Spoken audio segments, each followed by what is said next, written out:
demi-journée de Préventica pour être présent et participer à un UX Forum sur une question qui est pourtant essentielle. Donc c'est vrai que selon l'usage, les questions essentielles et les questions de précurseurs ne sont pas toujours suivies immédiatement par de grandes troupes, mais plus ça monte et plus ça ira. Et donc nos prochains UX Forum sur ce thème seront là. Donc merci à vous les participants, merci à nos intervenants et je vais vous les présenter d'ici un petit moment. Donc pour ce UX Forum sur le thème Nouvelle mobilité, la question étant de la relation finalement entre travail, mobilité, santé et territoire.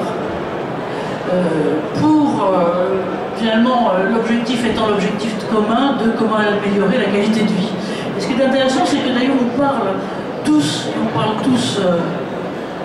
je dis tous, c'est vraiment tous, de qualité de vie, et pas forcément que de qualité de vie au travail. Et pour vous dire les choses, il y a eu, c'était l'an dernier, au grand congrès, ils ne voyaient pas une préférence de ma part, mais au grand congrès de la CFDT, ils se sont interrogés pour savoir comment on allait appeler la qualité de vie. Alors si je peux me permettre, on est entre nous, bannissez l'acronyme qui parle en QVT est définitivement enterré.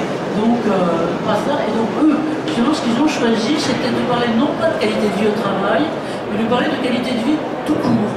Parce qu'encore une fois, ce surpoids et ce qui est les mouvements sur lesquels on est, nous, le Cercle d'entreprise et santé, je vais vous dire en 2 minutes qui en est, c'est justement cette porosité, c'est-à-dire que les gens acceptent de moins en moins qu'on les saucissonne, c'est-à-dire d'être d'un côté au travail, d'un autre un citoyen, d'un troisième quelqu'un de la famille et autres, et donc les gens, et nous aussi d'ailleurs, d'abord, alors on dit toujours que c'est les juniors, ils ont peut-être raison d'ailleurs de faire bouger les choses, mais revendique d'être une personne avant d'être autre chose. Voilà. Donc bienvenue à vous tous, bienvenue pour ça, sur ce qu'on appelle nous au cercle, je vous dirai dans 2 secondes ce que c'est, nos programmes de responsabilité sociétale en action, c'est-à-dire qu'à côté de l'action qu'on mène nous en petit comité habituellement tous les mois, qui est un travail sur des thèmes porteurs, ce qu'on souhaite aussi, c'est pouvoir le diffuser dans des enceintes comme Préventique, normalement, avec d'autres. Le cercle en existe avec son président qui est là depuis un peu plus d'une dizaine d'années maintenant, sur l'objectif étant d'apporter un éclairage sur sur la façon dont la relation au travail évolue. Et dont elle évolue. Alors on a pris le prisme de la santé parce que, en règle générale, tout le monde est d'accord sur la santé, mais c'est quelque chose de normalement non conflictuel et sur lequel on peut entraîner des partenaires de tous bords et qui sont plutôt OK là-dessus. Voilà. Et donc, notre UX Forum, c'est un concept qu'on a lancé il y a 2 ans, ici avec Préventica, c'est-à-dire que souvent dans des enceintes comme ci, vous avez à la fois des gens qui développent des solutions, qui proposent des solutions, donc, qui sont dans des stands, qui sont plutôt de type commercial ou prestataire, ou bien vous avez des experts, qui soient publics ou qui soient privés, et nous ce qu'on souhaite, c'est plutôt donner la parole aux utilisateurs, entreprises, organisations qui sont dans une logique d'utilisateur. Là-dessus, tout le UX et le forum, c'est qu'on n'est pas du tout sûr qu'il y ait une seule vérité d'un côté, mais que la multiplicité des regards est une chose importante. Et donc là, Préventica, on est pour ces 3 jours sur notre 3e, puisque les uns sont très centrés plutôt sur les innovations technologiques. Donc les exosquelettes, par exemple, c'est une chose, je ne sais pas si vous savez, mais qui va révolutionner, qui est en train de révolutionner complètement le marché des... voilà, vous ne savez pas ce que c'est. Vous comme moi, on est des endosquelettes, c'est-à-dire qu'on a des squelettes à l'intérieur. Les exosquelettes, initialement, c'est une espèce animale et qui sont, alors, selon ce que vous aimez, parce que ça peut être des choses que vous n'aimez pas, du genre les araignées, enfin pas les araignées, les crabes, les homards, c'est mal porté aussi, mais ça peut être les tortues également, donc sur lequel la force structurante est à l'extérieur et l'exosquelette est maintenant une espèce, on appelle ça aussi du wearable, de la robotique que l'on porte, et des vestes qui vont vous aider dessus. Ça se développe, ça commence. On est là-dessus. On est sur les New Tech Men. Ce matin, on était sur, par exemple, sur tous les systèmes qui vont, en matière de santé au travail, porter je dirais, la santé le diagnostic de santé de demain, qui sont soit la téléconsultation, soit les cabines de télédiagnostic et autres. Et là, l'innovation, elle n'est pas que technique, elle est beaucoup, et d'ailleurs elle ne peut être que si elle est socio-organisationnelle. Et donc notre objectif aujourd'hui, c'est ça. Et donc sur la question des mobilités et du travail, de regarder ce qu'il en est. Alors si vous voulez bien, je vais vous présenter nos intervenants. Ce qu'on souhaite, je dis encore une fois, regard en prisme, ce sont des expériences différentes, des optiques différentes, selon finalement les objectifs et les finalités des organismes, des organisations, ou même du terrain où on émane. Donc, on a Nathalie Da Silva, qui est à gauche, tout de suite, Nathalie Da Silva du groupe Honnête.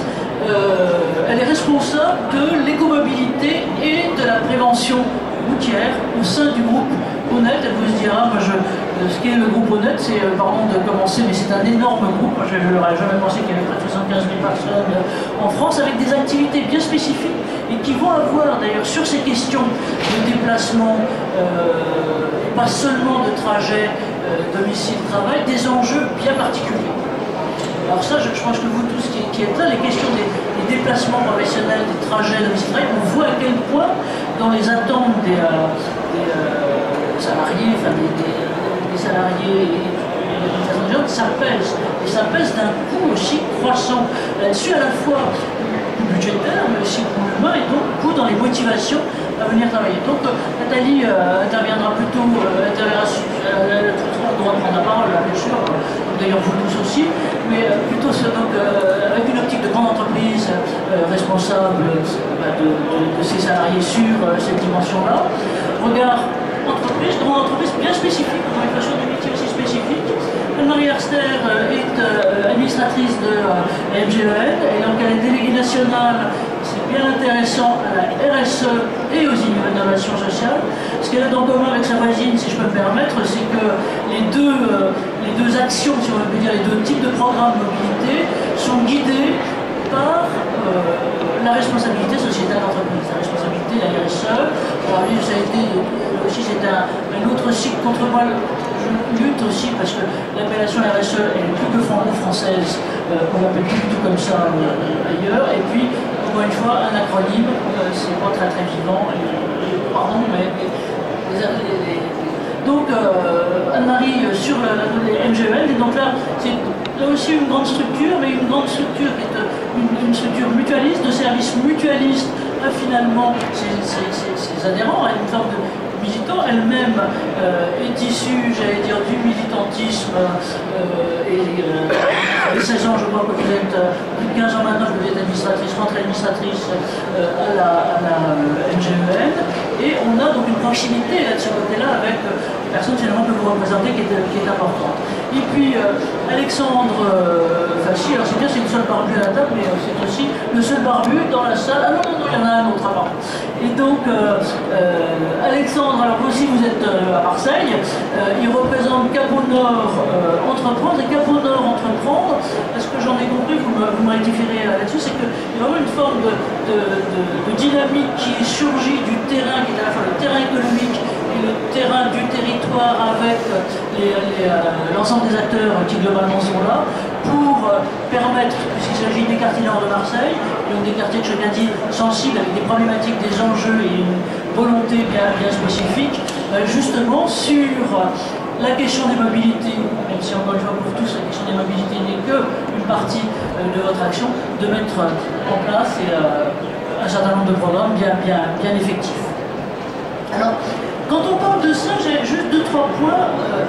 Nous, ce qui nous frappe, c'est que la chose pour laquelle vous êtes là, j'imagine, et pour laquelle nous sommes tous là, c'est que la qualité de vie, dont nous, on est tous persuadés qu'elle est au cœur des motivations.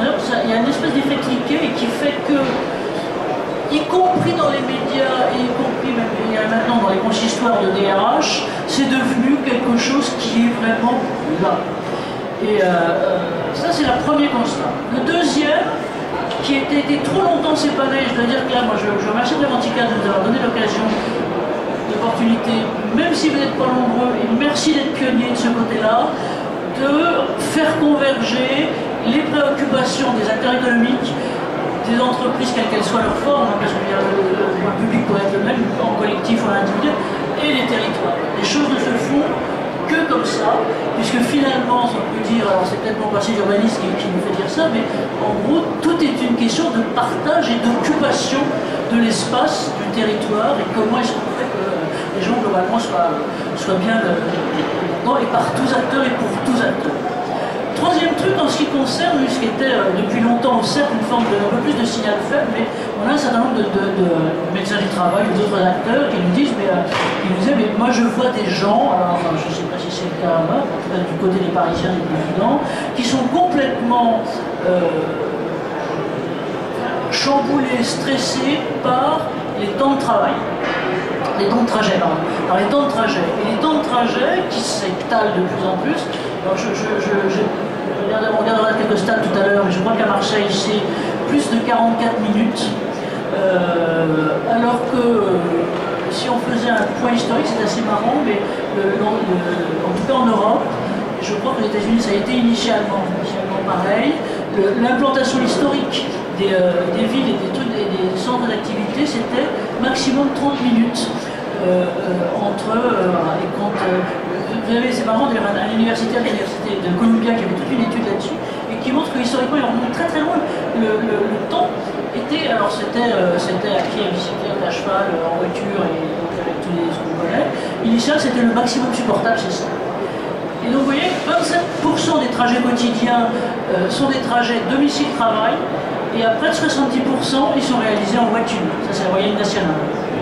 L'autre chose aussi, c'est que le temps s'allonge de façon très importante, et que le temps, pas d'aller-retour, mais le temps d'aller, avoisine maintenant 45 minutes pour certains, donc on est vraiment sur des choses qui sont importantes. Et puis surtout, alors, les experts disent, il y a une chose qui est vraie, une chose on se demande. Les experts disent que le coût moyen d'entretien pour une voiture, pour un ménage, ça dépasse 5 000 €, donc c'est de l'ordre de 5 700 €. Et ils disent joyeusement, mais je ne sais pas quels sont c'est en fait c'est 10% du budget. Je dirais que beaucoup de ménages seraient contents d'avoir 57 000 € de revenus, donc je ne sais pas d'où ils tirent ça, hein, mais voilà. Donc je vous dis les choses comme ça, voilà. Là, je vous projette ça. Si vous voulez, donc par parenthèse, les visuels qu'on a là, comme la conférence, c'est capté en vidéo et on vous les mettra en téléchargement sur le site.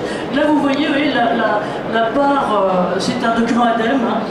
Par parenthèse, j'avais commencé à préparer cette session avec l'ADEME qui finalement, ils sont en pleine restructuration. Ils n'ont pas pu m'envoyer qui que ce soit, mais enfin bon. Et donc, alors, je vais donner un coup de patte, on voit bien que c'est fait par des Parisiens, parce que vous voyez, il y a Paris, Île-de-France, province. Donc, en plus, on dit province, comme on parlait il y a 40 ans, ou 50 ans. Mais donc, là, ce qu'on voit, et donc vous avez en violet la part de la voiture, et la part outre globalement des déplacements, sur lequel, donc les chiffres là, ça date, c'est une plaquette de l'entreprise. Ça date de 2018 et donc voilà en gros ce que ça donne. Mais donc effectivement la voiture est un problème, mais la voiture est parfois l'unique moyen, d'ailleurs même un moyen pas possible pour tout un tas de monde. Alors effectivement le choix, c'est clair que, pardon du visuel, mais c'est un petit peu, on va pas faire un roue sur la voiture partout parce qu'il y a de temps en temps il y a pratique, mais voilà. Et ça c'est un truc que j'ai trouvé, alors je vais dire complètement par hasard, qui est uniquement sur Marseille. Donc les chiffres datent. Les chiffres datent, c'est 2012, mais déjà, c'était intéressant. Et donc, ce qu'on voit, c'est qu'à Marseille, vous n'aviez, par exemple, vous aviez 37% des actifs qui n'utilisent que la voiture. Donc, ça peut expliquer les choses. Et puis, le crowbar qui est en dessous, en fait, vous montre le coût réel et le coût acceptable selon la zone où on habite dans Marseille. Et donc, vous avez l'hypercentre, en gros, le coût réel, c'est ce qui est là, c'était 96 €, alors que le coût, l'étude qui a été faite, qui est vraiment intéressante, acceptable serait de 148 €. Quand vous allez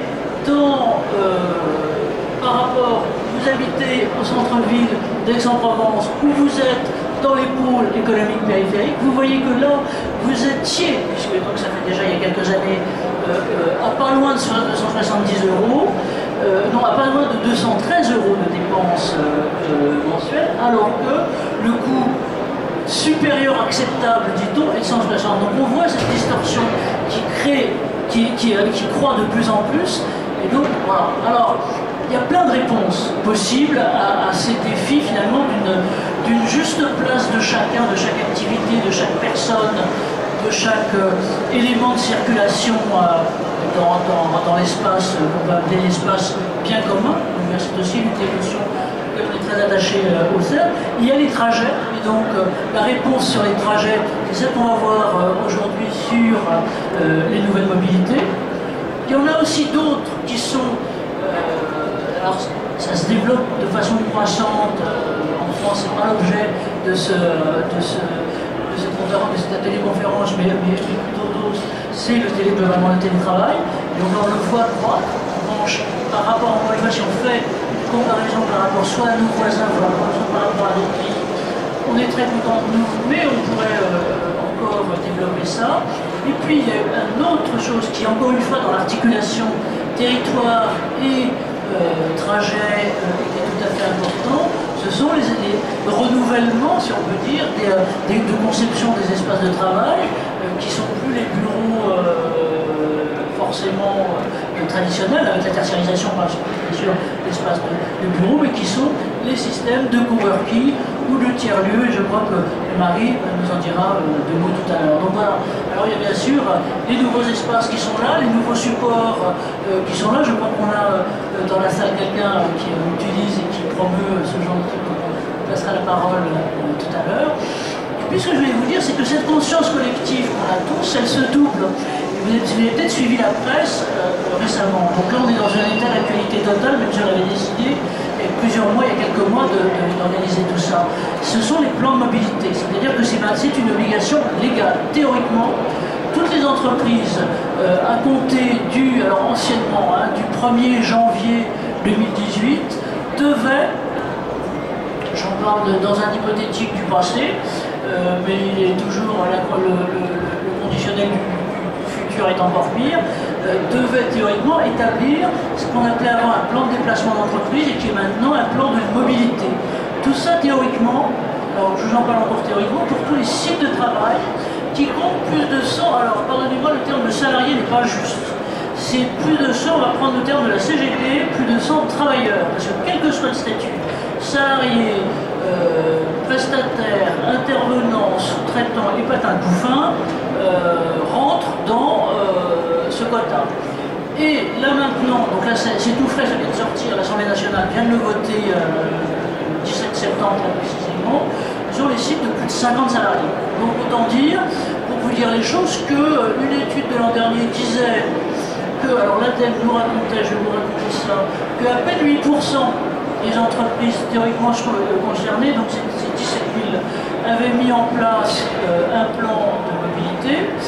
Et alors une autre étude de je ne sais plus qui nous disait que, là, qui était auprès des chefs d'entreprise, disait que plus de 80% n'avaient jamais entendu parler de cette obligation. Donc c'est intéressant. Alors, le fait est que, on est en France, et que quand on dit obligation, mais que derrière, il n'y a pas de sanction, je ne dirais pas que c'est joyeusement point d'honneur, mais c'est quand même un peu ça. Et que, en gros, la seule sanction est un bien petit. Vous n'avez pas mis en place vos plans de mobilité, ben vous savez, vous n'aurez pas droit au prime de l'ADEME. C'était tout. Alors effectivement, ça ne va pas très loin, donc en fait, on est en train, c'est assez marrant, mais c'est le système français, il va falloir répondre une loi pour non seulement abaisser le seuil, c'était le cas dans le même truc, mais montrer que l'obligation est une vraie obligation et sera assortie de sanctions derrière si on fait mais c'est comme ça. Et là je vous ai sorti, ça date déjà un peu, mais donc c'était là, donc, je ne sais pas si vous êtes allé désédimenter sur le site de l'ADEME pour aller regarder les trucs, mais en gros c'est, voilà, à quoi ça sert de changer, de réfléchir à sa mobilité? Ben, ça sert à ma qualité de vie au travail, et ça me sert à participer à un développement durable. Je préserve la santé, celle de mon entreprise, je change mes habitudes de transport là, et j'en ai gardé que deux là, et pour ma ville, ça me permet, donc on est complètement sur la collusion et la convergence, préoccupation santé, préoccupation d'environnement, de préserver l'environnement. Voilà, donc ça va être à nous maintenant, pardon de cette longue introduction, mais je vais pouvoir vous piquer la parole mutuellement, et donc Nathalie.